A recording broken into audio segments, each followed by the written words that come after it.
foundation he established with the former president, he feels doubly implicated by the insinuation of a dark alliance. Well, it is a dark alliance. A partnership? An affiliate of the Clintons? I didn't know the Clintons had affiliates. The Clinton Foundation has affiliates. So it's the Clinton Gustra Enterprise. What is the Clinton Gustra Enterprise? What exactly does this partnership do? What is it in? What is its existence? Does it exist? Why does this enterprise?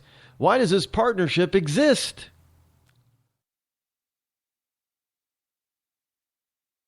I don't know.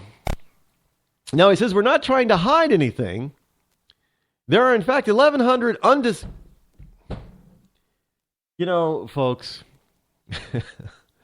there are certain things that, at first when you read them, it kind of stops in your tracks, and you just go ahead and you keep going. But then when you go back and you're trying to explain it to like I'm trying to explain it to you, and you come across something, there is a truth there that just stops you dead in your tracks.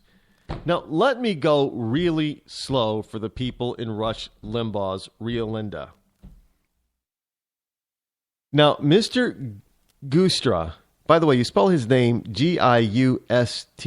Now, I'm guessing I'm pronouncing it correctly. But Mr. Gustra says, we're not trying to hide anything. That's what he says. But, in fact, there are 1,100 undisclosed donors to the Clinton Foundation. Mr. Gustra says most of them non-U.S. residents who donated to the Clinton Gustra Enterprise Partnership. All of the money that was raised by CGEP flowed through the Clinton Foundation, every penny, and went to the charitable initiatives we identified, he says. So all of the money flowed through the Clinton Foundation, where the Clintons got their hands on it. It all went through. So it's nothing more than a front up there in Canada to funnel, hey, go ahead, funnel all your foreign donations to that foreign entity up in Canada. And then just funnel that money back down through here. This is how drug lords hide their money. I'm serious. This is a convoluted, very sneaky, backdoor way to fund the Clinton organization. I mean, if they wanted to be transparent and upfront, they wouldn't have to, go through Canada in order to do it, to get their funds. I mean, this is totally. Look, this is criminality at the highest level, but we're just supposed to let this go because of the Baltimore, Maryland riots. Really? We're supposed to let it go. Why? Well, because there's nothing really wrong with it. Everybody does it. No, everybody doesn't do it, and those people who do it often, remember Charlie Tree tried to do something like this? He went to jail. Oh, but the laws have changed a little bit, I guess, huh? They've become a little bit looser. Now, Gustra says we're trying not to hide anything. You just hid 1,100 donors. We're not trying to hide anything, says Frank Gustra. Now, the reason this is a politically explosive revelation is because the Clinton Foundation promised to disclose its donors as a condition of Hillary Clinton becoming Secretary of State. And shortly after Barack Obama was elected president in 2008, the Clinton Foundation signed a memorandum of understanding with the Obama White House, agreeing to reveal its contributions every year. The agreement stipulates that the Clinton Gustra Sustainable Growth Initiative as the charity was known then, is part of the Clinton Foundation and must follow the same protocols. And they didn't. They didn't. They went ahead and got all this cash, all this money. You know, people are still asking, rightfully so, how did the Clintons get so rich? Where'd all this money come from? They didn't have any jobs. You know, they went out and gave a few speeches, sure. You know, Bill May went out and, gave a lot, but is it enough to get to the net worth that they have now? I don't think so. There's a lot more to the Clinton wealth grab than we know. And the only way we're going to find out is if there are some investigations, unfortunately. And I know it's the wrong time, but no, it's never the fully the right time. But it is better to do it now in because we know that if we do this, it could very well mean the end of this woman's political career. And I just say, oh well, it's her doing. She did it all. Nobody else is at fault to blame. Nobody else is responsible for her greed and her stupidity. Look. If this is what happens to her campaign and it implodes because of something that she did, then so be it. It's her fault. I mean, I don't want my politicians out there to be, loosey-goosey, as it were, with the laws. Because if they're going to do it with something small as this, they're going to do it as, when problems or issues get larger. And if things are going to come back to haunt them on smaller issues sometimes, then they're going to come back to haunt them on bigger issues sometimes. And this is one of how often are we going to be looking at the Clintons and thinking, well, I wonder if if Mrs. Clinton, if President Hillary, God forbid, if she's doing something because she got paid off back in the day when she was Secretary of State. And now she has to return that favor, that payola.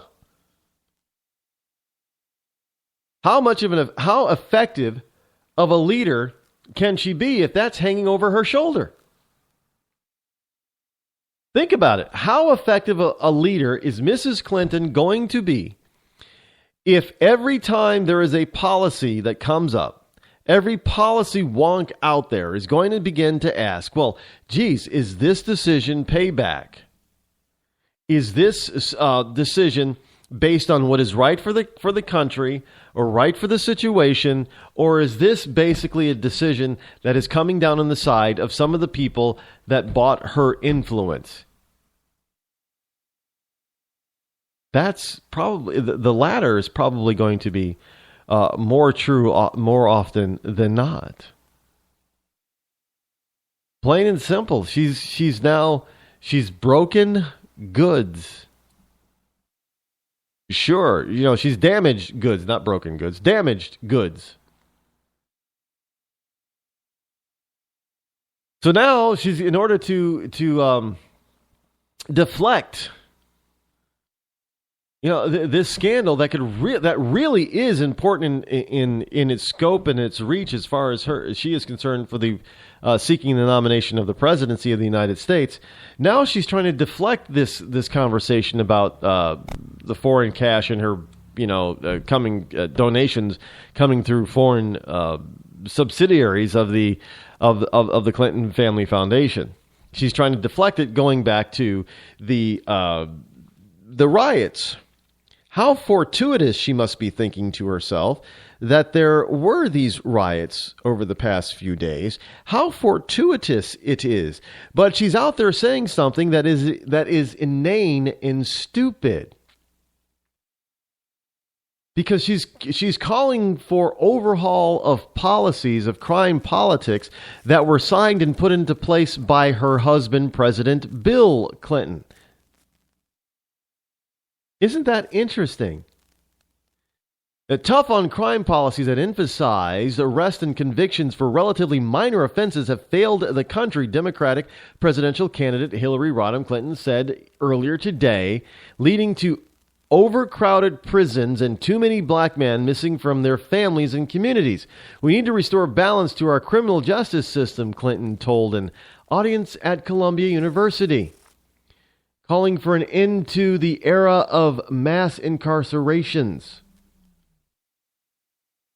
Clinton endorsed body cameras for police nationwide to record interactions between officers and potential suspects, making her most specific policy proposal since launching her campaign earlier this month. Now, Clinton said it's time for a nationwide overhaul of what she called misguided and failed policing and prison strategies, all of which, in effect, she was saying that policies put in place when her husband Bill Clinton was president have not worked.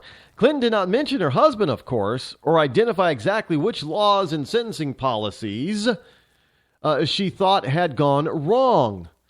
But many of these policies grew out of the crackdown on drug crimes and other nonviolent offenses that took place before and during Bill Clinton's presidency 20 years ago. So Bill Clinton put in some of these policies that she's now calling wrong, meaning her husband was wrong. Plain and simple. Hey, Bill, your policies didn't work. Well, we could have told you that. We could have told the left that these policies would not work. In fact, we probably did try to tell Bill, well, some of this stuff isn't going to work, Bill.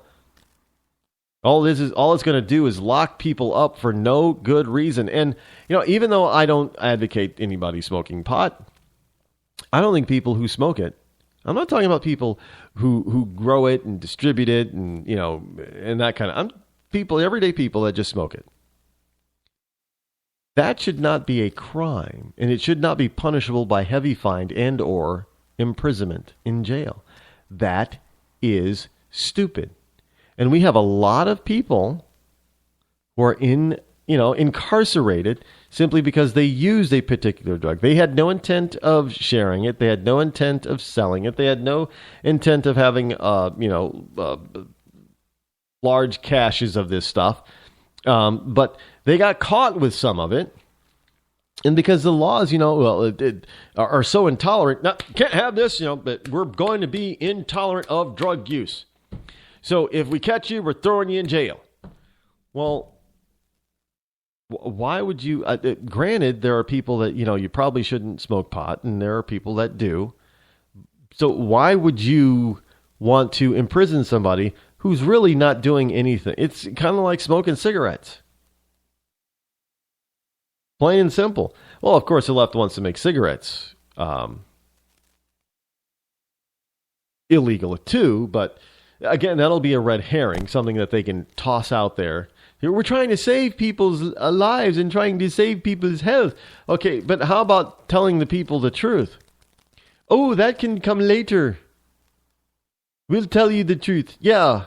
When everybody else has forgotten about it, right? Then it'll be a little bump paragraph someplace on the back page or something that just gives a brief mention. No. That's not going to happen because I'm going to keep this in the forefront. I'm going to keep pounding away at this, folks. I'm going to keep at it. The Clintons are apparent criminals, possible embezzlers. I mean, you just do not do what they do, and they did, and get away with it. It's not that easy, folks. It is not that easy to do. Plain and simple. These people learned how to play the game.